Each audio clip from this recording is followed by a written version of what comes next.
순서에 따라 1대1 자유토론 원희룡 후보의 발언부터 시작하겠습니다. 예, 윤석열 후보님, 아까 말씀하신 것처럼 6월 그 뜨거운 여름에 인생의 어떻게 보면 새로운 길, 정치에 이제 뛰어들었습니다. 그러면서도 가장 정치 중에서도 어려운 선거, 그 중에서도 가장 큰 선거를 지금까지 넉 달 동안 달려오신 거죠. 아마 그 과정에서 많은 국민들을 만나면서 목소리를 들었을 것입니다. 그 중에서 가장 가슴에 크게 담은 국민의 목소리, 그리고 인생을 걸고 정치를 하면서 본인만이 느끼는 가장 큰 소회, 어떤 것인가요? 코로나도 있고 이 정부의 그 이념에 갇힌 정책 때문에 힘들어하시는 일단 그 자영업자들의 목소리가 제일 많이 들려왔고요. 그리고 저도 뭐 법조인이지만 헌법책에서 봐왔던 민주주의와 또 전국의 많은 국민들을 직접 접하고 뵈면서 느낀 민주주의가 참 많은 차이가 있다는 것을 깨달았습니다. 그리고 국민들께서 가는 곳마다 열렬히 지지도 해주고 격려도 해주셨지만 이게 잘못하면 이것이 분노로 바뀌었을 때 정말 어떻게 이걸 감당할 수 있겠나 하는 그런 두려움도 많이 느꼈습니다. 네. 저도 많은 국민들과 또 많은 분들을 만나면서 우리 국민의힘 후보들에 대한 공통의 지적을 받고 참 반성을 많이 한 점이 있습니다. 예를 들어서 이재명 하면 기본소득 이런 것처럼 한마디로 귀에 꽂히고 국민들이 알아들을 수 있는 그런 대표 비전이 뚜렷이 안 보인다. 우리가 지금 경선을 한 지가 몇 달이 지났는데 이런 지적을 받아야 되는가 하면서 이런 생각에 참 반성을 지금 많이 하고 있습니다. 저에 대해서는 조금 이따가 말씀을 드리겠습니다만 우리 윤석열 후보님의 귀에 꽂히는 국민들이 한마디로 알아들을 수 있는 비전 또는 대표 정책이라 그럴까요? 예, 그런 것들이 어떻게 할 수 있겠습니까? 저는 공정과 자유를 통해서 우리나라를 다시 한번 도약시켜야 된다. 그래서 제가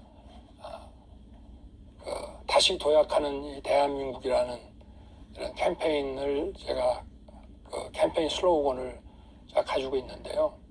지금 우리 사회가 가지고 있는 이 많은 문제점들이 이 고질적이고 계속 지속적인 이런 저성장의 늪에서 빚어지는 것들이 많기 때문에 우리가 다시 도약을 해야 되고 그러기 위해서는 과거에는 국가 주도의 산업 발전과 개발을 통해서 있었지만 지금은 국가가 민간 주도로 이런 제2의 도약을 할 수 있도록 만들어야 된다.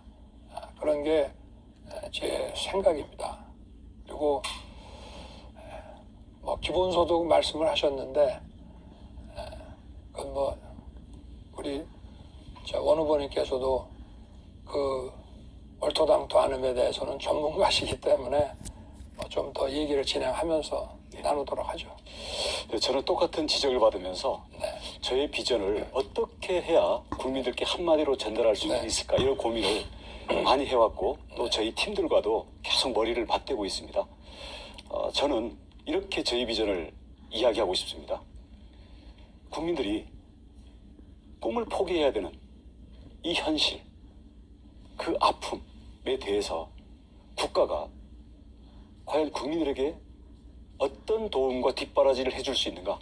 이러한 문제의식에서 출발해서 저는 부모 찬스가 아닌 국가 찬스. 개인이 꿈을 포기하지 않고 그리고 국가가 주는 돈을 받기 위해서 의존하는 것이 아니라 내가 열심히 살 수 있는 기회를 제공받을 수 있는 그런 의미에서의 국가 찬스이죠. 그래서 앞으로 원희룡의 비전은 한마디로 얘기하면 국가 찬스다. 이렇게 우리 다른 후보들과 함께 국민의 힘이 추구하는 우리 국민들의 삶에 대한 비전을 제시하고 싶습니다.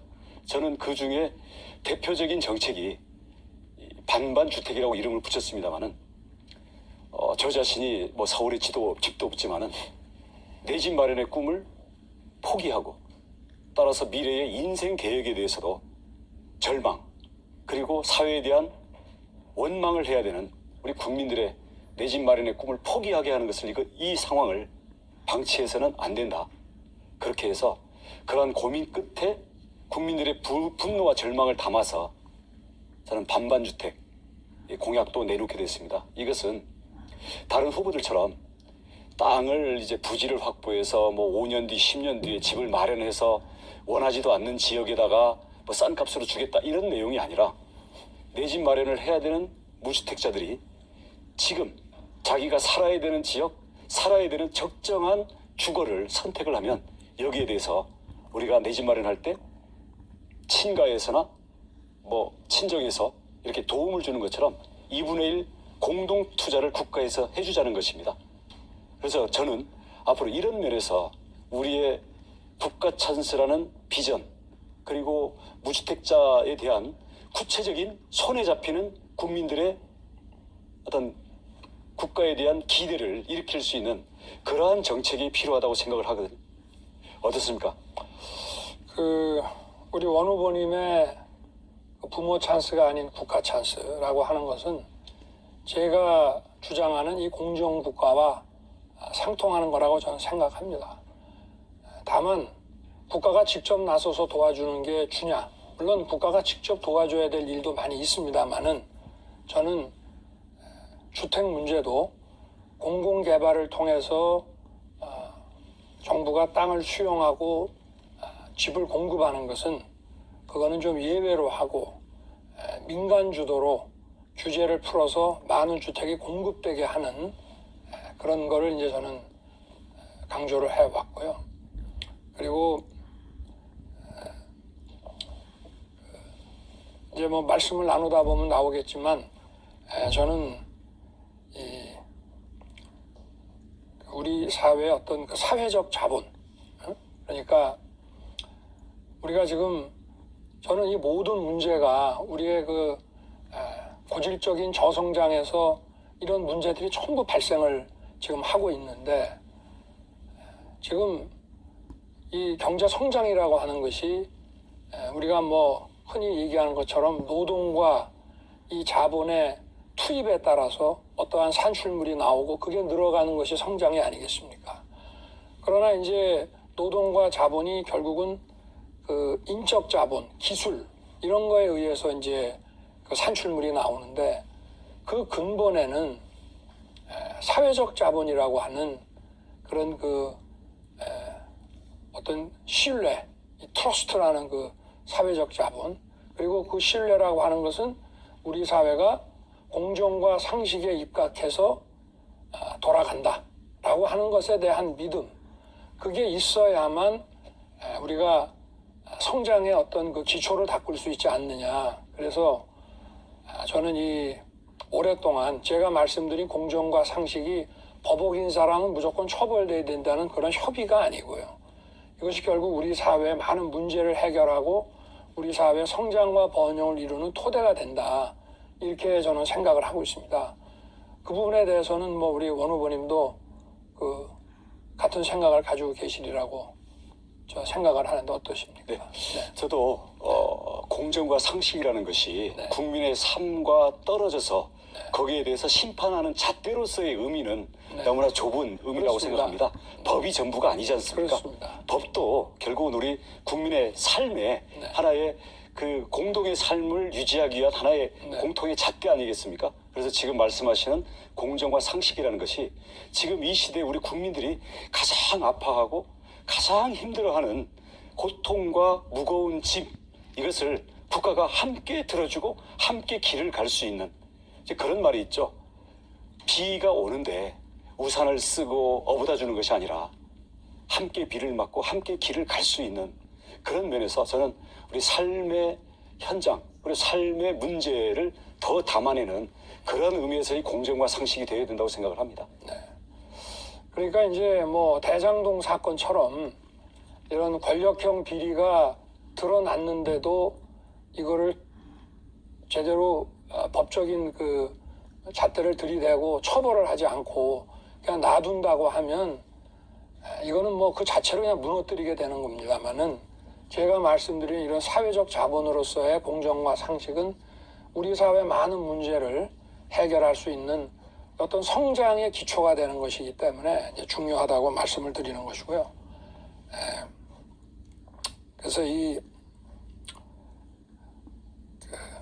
제가 원 후보님께 좀 드리고 싶은 말씀은 국가가 나서서 이제 뭐 주택 문제 같은 것도 그렇습니다. 그러니까 이제 취약계층에 대해서는 정부가 도와줘야 되겠는데 기본적으로 이 주택 정책이라는 것도 다양한 국민들의 이 좀 더 나은 주택에서 살고 또 집을 장만하려고 하는 이런 욕구가 있기 때문에 이런 것이 민간에서 시장을 통해서 원활하게 충족이 될 수 있도록 국가가 이런 그 튼튼한 사회적 자본을 구축을 해놓고 민간과 시장에 의해서 이런 것이 이루어질 수 있도록 하는 것을 기본으로 하고 그 다음에 어려운 분들에 대해서는 뭐 세금이라든지 이런 우리 재정 자원을 바탕으로 해서 도와줘야 된다. 저는 그게 두 번째다 이렇게 말씀을 드립니다. 그 사회적 신뢰, 사회적 자본이라는 게 결국은 우리 구성원 간의 신뢰 아니겠습니까? 공정과 상식에 대한 신뢰죠. 예, 그리고 낯선 사람에 대해서도 믿을 수 있고 네, 그렇습니다. 나한테 적용되는 부담을 지우는 것들도 이게 공평할 것이다라는 믿음. 그렇습니다. 그리고 아까 말씀하신 것처럼 법치가 기본으로 중요한 것은 과거의 범죄와 잘못에 대해서 처벌하지 않는 것은 미래의 범죄와 잘못을 저지를 자들에게 용기를 주는 것이기 때문에 맞습니다. 이것은 안 된다. 이것은 인류 어떤 보편적인 상식이라고 봅니다. 저는 그래서 그 사회적 신뢰와 법치도 매우 중요하다고 보고요. 아까 제가 국가 찬스와 이 반반주택을 얘기하는 것은 그거보다는 조금 더 들어간 그런 고민이 있습니다. 말씀하신 것처럼 취약계층이라는 게 지금은 따로 없습니다. 중산층이 무너졌고요. 그렇습니다. 코로나 상황에서 자영업자들 어제 뭐 이재명 후보가 불나방이니 뭐 을들끼리의 전쟁, 전세 뭐 권리금 폭등을 일으키는 이재명 다운 그러한 망언을 했습니다마는 이제 특히 집값이 폭등을 해버렸기 때문에 모든 사람이 내 집 문제에 대해서는 사실 취약계층이 되고 있는지도 모르죠. 그러니까 그런 점에서는 단순히 이것을 시장에만 맡기는 것이 아니라 국가가 좀 더 기회를 주고 국민들이 꿈을 포기하지 않고 더 열심히 살고 도전할 수 있도록 저는 도움을 줘야 된다고 생각하거든요. 그래서 아까 재원이라든가 이런 문제를 말씀을 하셨는데 저희 그 반반주택은 지금 1년에 보금자리론이 21조가 나갑니다. 이런 규모부터 시작을 해서 지금 당장 조달 가능한 재원을 가지고 그리고 5년 뒤 10년 뒤가 아니라 대통령 취임하면서 곧바로 시행할 수 있는 그러한 시급한 내 집 마련 지원 대책이 필요하다. 이런 차원에서 진행이 된 거고요. 저는 개인이든 국가든 돈은 모이면 힘이 되고요. 이거를 푼돈으로 쪼개면 어디 있었는지 모르게 사라집니다. 그게 뭐 기본소득에 대한 우리 그렇죠. 원 후보님의 목돈으로 문제 제기 만들어서 이게 생산적인 힘을 가지게 하고 미래를 미리 준비하게 하는 이러한 것으로 쓰일 때랑 목돈을 푼돈으로 쪼개서 이것을 당장의 욕구에 써버릴 때랑 똑같은 돈인데 다른 거거든요. 그래서 저는 개인에 대한 기본소득적인 접근도 그렇고 국가 재정에 대해서도 참 보니까 지금 정부나 소위 그 운동권 해서 제대로 경제활동 안 해보고 시장경제 안 해보고 세금 제대로 안 내고 이 사람들은 목돈을 푼돈으로 만드는 놀라운 재주들을 갖고 있습니다. 그리고 이런 정책들을 계속 내고 있는데요. 그러니까 이런 점에 대해서 저는 목돈을 푼돈으로 만들어서 돈을 뿌리는 정책이 아니라 그 목적은 표를 사는 거겠죠. 이재명이 거기에 정말 뛰어난 사람인데요. 저는 돈을 뿌리는 게 아니라 기회를 주는 그런 면에서 진정한 의미의 국가 찬스를 가지고 국민들이 꿈을 가지고 다시 한번 더 열심히 우리 시장 경제에 더 열심히 할 수 있는 동기를 가질 수 있도록 하는 그런 면에서 저의 비전과 정책의 핵심이 있습니다. 그러니까 우리 원 후보님 생각하고 제 생각 오늘은 이제 저희가 얼마 안 있으면 토론을 이제 마무리를 해야 되는 관계이기 때문에 세부적인 정책보다는 저희가 좀 담론을 얘기해야 될 때가 이제 온 것 같습니다. 근데 이제 원 후보님께서는 이 시장 경제가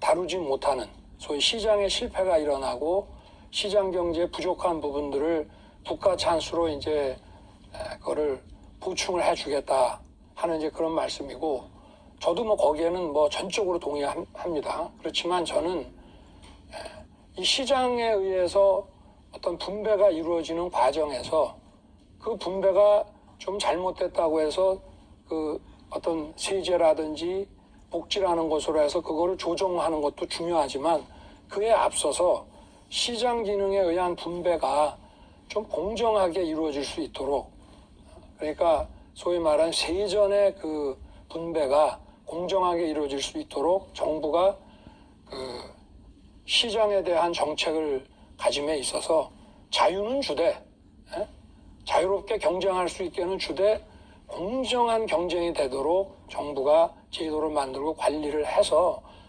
사후적으로 어떤 세제 지원이라든가 복지가 들어오기 전이라도 어느 정도의 공정한 배분이 되게 만들어 놓고, 그러면 저희가 복지 수급 체계로서 지원할 만한 부분이 또 많이 줄어들기 때문에 훨씬 더 어려운 분들한테 두툼하게 지원을 해줄 수 있는 거 아니냐, 뭐 그런 생각을 저는 중점을 좀 그런 쪽에 두고 있는 편입니다. 기본적으로 동의합니다. 네. 그 시장 경제라는 것은 네, 건강한 경쟁의 긴장이 있어야 그렇습니다. 활력이 있고 네. 생산이 있고 진보가 있는 것이거든요. 네, 네.